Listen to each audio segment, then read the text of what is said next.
7 November জাতীয় বিপ্লব ও সংহতি দিবস উপলক্ষে পাবনার সাথিয়ার গৌরীগ্রাম ইউনিয়ন বিএনপির উদ্যোগে একটি আলোচনা সভা অনুষ্ঠিত হয়েছে। সভায় নতুন প্রজন্মের কাছে 7 নভেম্বরের তাৎপর্য তুলে ধরা হয়। প্রধান অতিথি হিসেবে উপস্থিত ছিলেন ভিপি শামসুর রহমান। বক্তারা বিএনপির ঐক্যবদ্ধ হাতকে শক্তিশালী করার আহ্বান জানান। এছাড়াও আগামী নির্বাচনে দলীয় মনোনয়ন নিশ্চিত করার প্রয়োজনীয়তার উপরও গুরুত্ব আরোপ করা হয়। পাবনা থেকে শরীফুল ইসলামের পাঠানো তথ্যচিত্রে ডেস্ক রিপোর্ট। বাংলাদেশের ইতিহাসে মোড় ঘোরার দিন 7 নভেম্বর জাতীয় বিপ্লব ও সংহতি দিবস। 1975 সালের এই দিনে জিয়াউর রহমান মুক্তির মশাল হয়ে জ্বলে উঠেছিল ব্যারাক থেকে সাধারণের অন্তরে।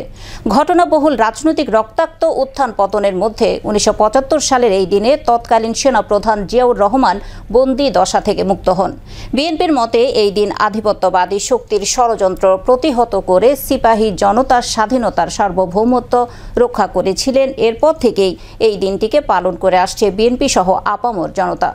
নতুন প্রজন্মের কাছে 7 নভেম্বরের গুরুত্ব ও তাৎপর্য তুলে ধরতে 8 নভেম্বর পাবনা সাথিয়া উপজেলার গৌরীগ্রাম ইউনিয়ন বিএনপির উদ্যোগে 7 নভেম্বর জাতীয় বিপ্লব ও সংহতি দিবস উপলক্ষে আলোচনা সভা অনুষ্ঠিত হয়। এ সময় প্রধান অতিথি হিসেবে উপস্থিত ছিলেন বেরা কলেজের 90-এর ভিপি 68 পাবনা 1 সাথিয়ার মনোনয়ন প্রত্যাশী ভিপি শামসুর রহমান।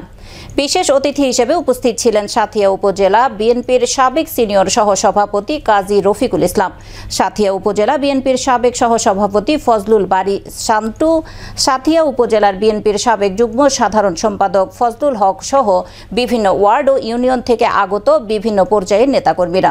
এই সময় আলোচনা সভার সভাপতিত্ব করেন গৌরীগ্রাম ইউনিয়ন বিএনপির সাবেক সভাপতি মোহাম্মদ মশিউর রহমান টিপু। সঞ্চালনায় ছিলেন গৌরীগ্রাম ইউনিয়ন বিএনপির সাবেক সাধারণ সম্পাদক শাহজাহান আলী।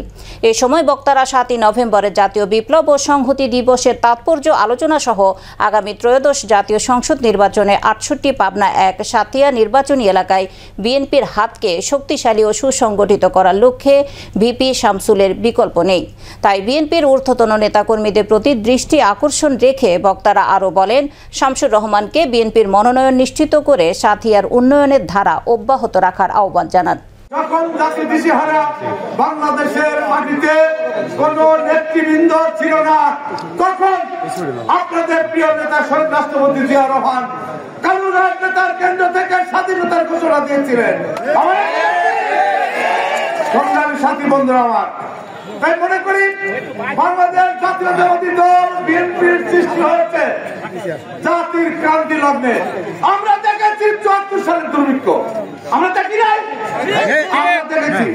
আমরা দেখেছি সেই দেশ সেই মাটি শহীদ রাষ্ট্রপতি জিয়াউর রহমান চায়না থেকে এই ইরিগেশন প্রজেক্ট ধান এনে বাংলাদেশের মানুষের পেটের প্রধান নির্বাচন করে।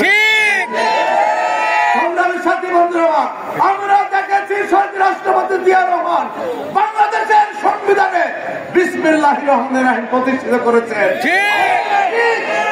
আমরা দেখেছি বাংলাদেশের সমস্ত রাজনৈতিক দলকে অবরোধ করে দিয়েছিল, রাজনীতি করার অধিকার বঞ্চিত করে দিয়েছিলেন।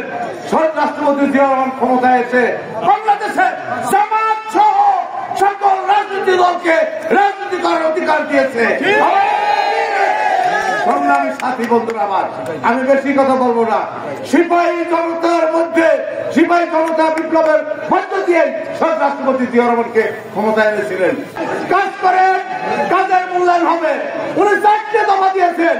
একটা দফা হলো যার জনপ্রিয়তা বেশি সেই নোবেল পাবে।